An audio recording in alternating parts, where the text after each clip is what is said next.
It's a joke like a thousand others. It's not politically correct, but it bears a certain truth to it. What's the difference between a WASP, a white Anglo-Saxon Protestant, and a Jew? So the answer goes, WASPs leave and never say goodbye. Jews say goodbye and never leave. And if you've ever been at a wedding and you've sat with other Jews, you know that they'll very often get up from the table and say, goodbye, we're going. And 15 minutes later, you'll see them lingering at the door, conversing with someone else. And this, I think, is in many ways an identifying part of Jewish character. We try to say goodbye, but we're really terrible at it.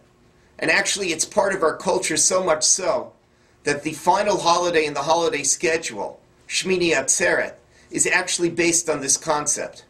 Rashi explains that Shmini Atzeret, which is actually the 8th day of Sukkot, it's an additional day to Sukkot because Sukkot is technically a 7-day holiday.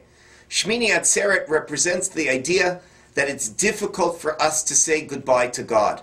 That actually God turns to the Jewish people and says, Kasha alai predatchem. It's difficult for me to say goodbye to you. You've now finished the holiday cycle, which starts with Passover. You've finished all of the holidays. I don't want to say goodbye.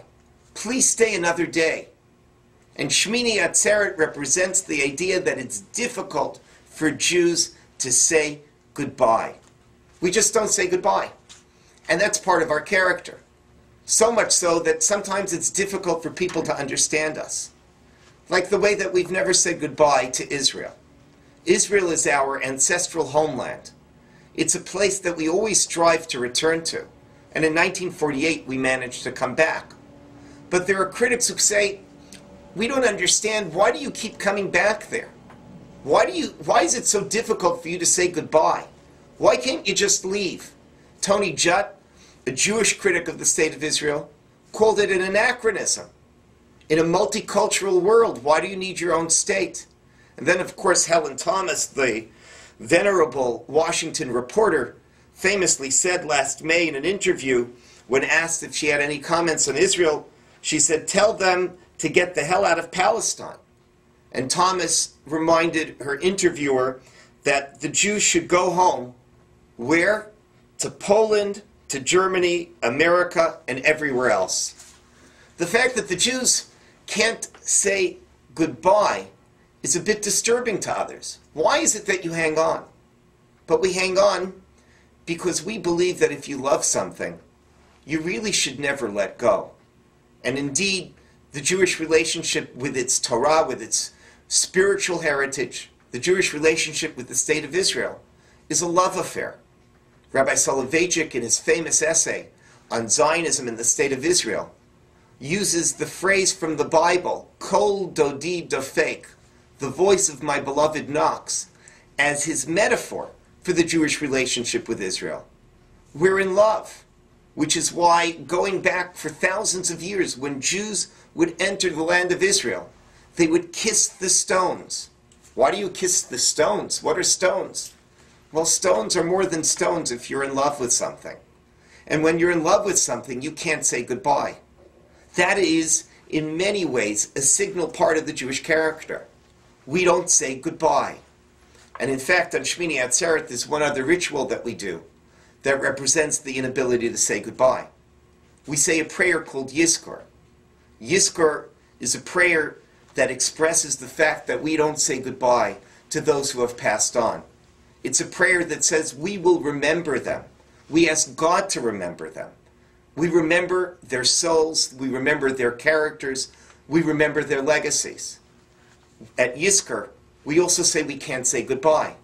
And I was powerfully touched by a sermon that Rabbi Avi Weiss gave this past Yom Kippur that he circulated amongst his friends and placed on the website of his yeshiva. It was a sermon that was very personal. It was about the fact that he had lost a son at a very young age, at 4 months old, to a genetic disease some 40 years ago. And in the trauma and the aftermath of losing a young child, it was too difficult for him and his wife to actually take care of the burial arrangements. And so his parents stepped in and took care of things. Now, he kind of remembered which cemetery the burial was at, but of course it was all in a haze. And years later, when he felt emotionally strong enough to go and visit his son's grave, maybe to put up a marker, he went to the cemetery and he asked to find his son's grave, and they said they have no records of his son's burial. And he thought to himself, maybe he had the wrong cemetery. Couldn't ask his parents anymore. He thought, maybe I have the wrong cemetery. He went to neighboring cemeteries. He couldn't find his son. And then finally, one day, 3 decades later, he goes into the cemetery and he says, please, I want to look one more time. Can you check your records? And they tell him, no, your son's not here. And he says, could you do me a favor? Please let me go through the records myself. And after asking them, they agree to this breach of protocol. He goes through the records, and it turns out that his son, whose name was Yitzchak Raphael, had been filed under the name Raphael Yitzchak Weiss. And that's why they couldn't find the record. And so he finds the record, and he says to himself, I have to put up a marker. And year after year, he kind of procrastinates. It's too painful. But finally, someone helps him put up the marker, and he goes back there. And he goes back just a couple of weeks ago to the marker. And together with his wife, he sits there and he says, B'ni, B'ni, Haben Yakirli, my precious, precious son, Yitzchak Raphael, I'm sorry. Please forgive me that I'm so late. I love you, Yitzi. And this in many ways represents the ideal of not saying goodbye. We never say goodbye to anyone we love. We never say goodbye to anything we love. And even 30 or 40 years later, we don't forget. We go back, we say we love. Because when you love something, you never say goodbye. Beautiful, Rabbi. Thank you.